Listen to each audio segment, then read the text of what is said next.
আল্লামা মুহিবুল্লাহ বাবুনগরী দামাত বারাকাতুহু আলিয়াকে দাজ্জাল বলে আখ্যায়িত করেছে। সাংবাদিক ইলিয়াস হোসাইন এদেশের একজন শীর্ষস্থানীয় মুরব্বী, হেফাজতে ইসলামের সম্মানিত আমির আল্লামা মুহিবুল্লাহ বাবুনগরী দামাত বারাকাতুহু আলিয়ার সুন্দর চেহারাটাকে তার দুটি চোখ অন্ধ বানিয়ে তার কপালের মধ্যে দাজ্জালের মতো একটি চোখ আঁকিয়ে বা একটা চোখের আকৃতি দিয়ে হুবহু দাজ্জালের আকৃতি বানিয়ে তার ছবি নিয়ে ব্যঙ্গ করে সে তার ফেসবুকে স্ট্যাটাস দিয়েছে এবং আল্লামা মুহিবুল্লাহ বাবুনগরী দামাত বারাকাতুহু আলিয়াকে দাজ্জাল বলে আখ্যায়িত করেছে। আমরা এটার তীব্র নিন্দা প্রতিবাদ জানাচ্ছি এবং সাংবাদিক ইলিয়াসকে আল্লাহর কাছে তওবা করার জন্য এ জাতির সামনে প্রকাশ্যে ক্ষমা চাওয়ার জন্য আহ্বান করছি। আল্লামা মুহিবুল্লাহ বাবুনগরীর উপরে সাংবাদিক ইলিয়াসের খেপে যাওয়ার কারণটা হচ্ছে আমরা দেখেছি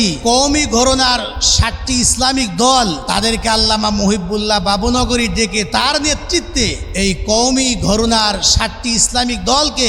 একসঙ্গে চলার ব্যাপারে তাদের একটি মিটিং হয়েছে এবং তাদের একটি আলোচনা হয়েছে। এতেই সাংবাদিক ইলিয়াসের মাথা ঘুরে গিয়েছে, কারণ কওমি ঘরানার এই 7টি দলের মধ্যে আল্লামা মামুনুল হক তার বাংলাদেশ খেলাফত মজলিসও রয়েছে এবং আল্লামা মামুনুল হকও সেই মজলিসে ছিলেন এবং জামাতের জোট ভেঙে আল্লামা মামুনুল হক নাকি আবার ওই 7 দলের সঙ্গে কওমিওয়ালাদের সঙ্গে আবার চলেন কিনা এটার থেকেই তার আল্লামা মুহিবুল্লাহ বাবুনগরীর উপর তার ক্ষোভ এবং তার উপরে তার ছবিটাকে ব্যঙ্গ করে তাকে দাজ্জাল বানিয়ে সে তার ফেসবুক স্ট্যাটাস দিয়ে তাকে দাজ্জাল বলে আখ্যায়িত করেছে। সাংবাদিক ইলিয়াসকে বলবো,